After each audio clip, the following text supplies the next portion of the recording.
AITCS channel पे आपका स्वागत है। आज हम एक महत्वपूर्ण विषय पर चर्चा करेंगे। उस विषय का नाम है how to claim ITC on plant and machinery. Plant and machinery पर ITC क्लेम कैसे करें, इस बारे में GST धारा क्या बताती है, कब इस धारा की वायलेशन करने पर पेनल्टी और इंटेंट लगेगी, इन सब प्रश्नों का उत्तर इस वीडियो सेशन में हम देने की कोशिश करेंगे। Hello viewers and students of AITCS। आज के प्रोग्राम GST पे चर्चा में मैं एडवोकेट SN धुरिया आपका स्वागत करता हूं। As per our commitment today also we are here to discuss one of the important topic in GST, जिसके बारे में बहुत से लोगों को कन्फ्यूजन रहता है, और उस टॉपिक का नाम है how to claim input tax credit on plant and machinery and fixed assets by complying the provisions of section 16 subsection 3 of the CGST Act as well as respective state GST Act। तो CGST और state GST की धारा 16 की उपधारा 3 के अधीन रहते हुए हम प्लांट एंड मशीनरी या कैपिटल गुड्स पर इनपुट टैक्स क्रेडिट कैसे करें। तो conditions and eligibility about the claim of ITC has elaborately been discussed in a separate video that has already been uploaded। आप लोग वहाँ पे जाके इसको डिटेल में देख सकते हैं। In today video session we shall discuss only the provisions of section 16 subsection 3 which provides a condition on claim of input tax credit with respect to plant and machinery and capital goods। तो इस video session में हम खाली इस बात की चर्चा करेंगे कि सेक्शन 16 और सबसेक्शन 3 क्या कहती है, और उसके अनुसार प्लांट एंड मशीनरी और कैपिटल गुड्स पर इनपुट टैक्स क्रेडिट कैसे क्लेम करें, ताकि बाद में उस ITC को रिवर्स करने की नौबत ना आए। और जब ITC रिवर्स करनी पड़ती है, you are well aware that it cost more, उसमें इंटरेस्ट भी लगता है और पेनल्टी भी लगती है। तो चलिए इस वीडियो को आगे बढ़ाते हैं। सबसे पहले हम सेक्शन 16 सबसेक्शन 3 का डिस्कस करेंगे कि CGST एक्ट में ये बात कैसी लिखी हुई है। तो यहाँ पे व्हाइट बोर्ड पे जो मैंने लिखा है ये सेक्शन 16 सबसेक्शन 3 की डिट्टो स्टेटमेंट है। तो पहले इसको पढ़ लेते हैं। Where the registered person has claimed depreciation on the tax component of the cost of capital goods and plant and machinery under the provisions of the income tax act 1961, the input tax credit on the said tax component shall not be allowed।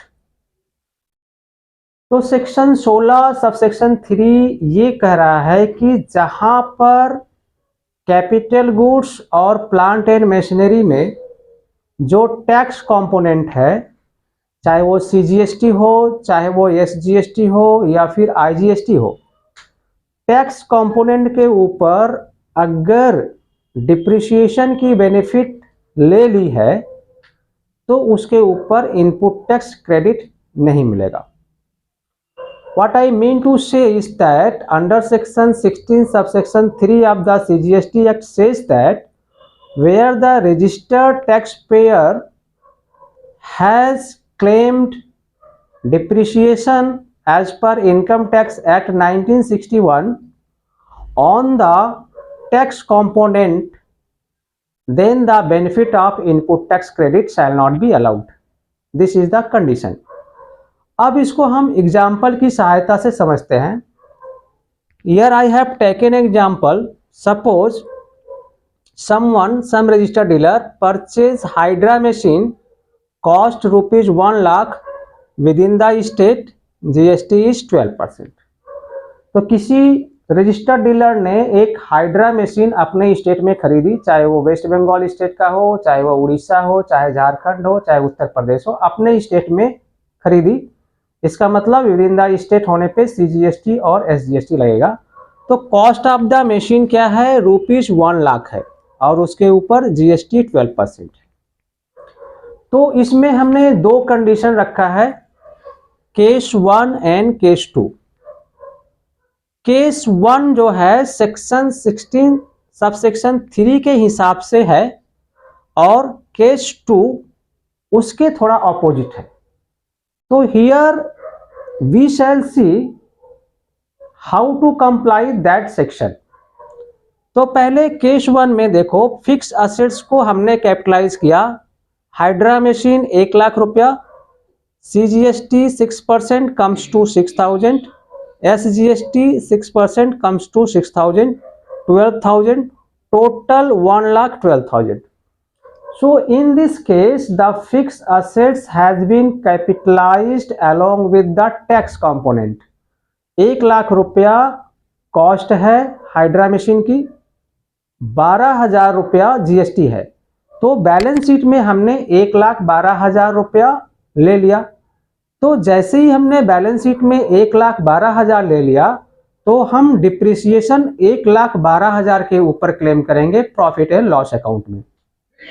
It is the benefit, it is called the depreciation benefit. क्यों? क्योंकि depreciation जो है profit and loss account में charge होता है and it is against the profit. इससे क्या है, इनकम कम हो जाती है। तो जहां पे हम टैक्स कंपोनेंट के ऊपर GST चार्ज कर दिए, वहां हमें डिप्रिसिएशन की बेनिफिट मिल गई, तो इनपुट टैक्स क्रेडिट की बेनिफिट नहीं मिलेगी। तो इन दिस केस देखो, करंट असेट्स में ITC CGST nil and ITC SGST nil, मतलब कैपिटलाइज हुआ along with tax component. Depreciation पूरे पे मिली, मतलब 12,000 पे मिली, इसलिए हमें कोई इनपुट टैक्स की बेनिफिट नहीं मिलेगी। Now let us to the case number 2. Case number 2 में क्या है, hydra machine has been capitalize at rupees 1 lakh, CGST SGST को कैपिटलाइज नहीं किया, कॉस्ट है 1 लाख रुपया।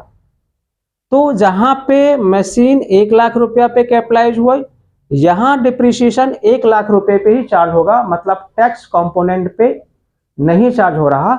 इसलिए इनपुट टैक्स क्रेडिट की बेनिफिट हमको मिल रही है। करंट असेट्स में हमने दिखाया ITC CGST 6,000, ITC SGST 6,000, 12,000। 1 lakh रुपया taxable value, 12,000 input tax credit और डिप्रिसिएशन बेनिफिट केवल टैक्सेबल वैल्यू के ऊपर मिल रही है।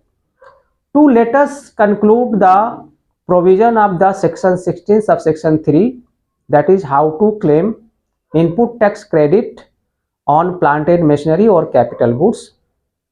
The law says that where the registered taxpayer has capitalized the goods or plant and machinery along with CGST, SGST or IGST and charged depreciation on the full value of the assets along with tax component, in that case input tax credit shall not be allowed. So the students, at the time of the capitalization of the fixed assets, you should keep in mind this provision.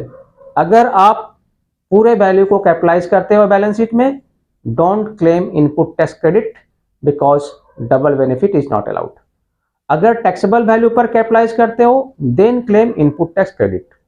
अगर आपने इस section का violation किया, then at the time of the assessment, at the time of the scrutiny, at the time of the audit, you will have to reverse input tax credit along with interest as applicable as on that date. So viewers and students of AITCS, I hope that you have gained knowledge regarding the method of claiming input tax credit on fixed assets and capital goods as prescribed under section 16 subsection 3 of the CGST Act. If you have any comment or any suggestion, you are welcome to write in the comment box. We will sure take up the matter and provide you clarification. Thanks for watching.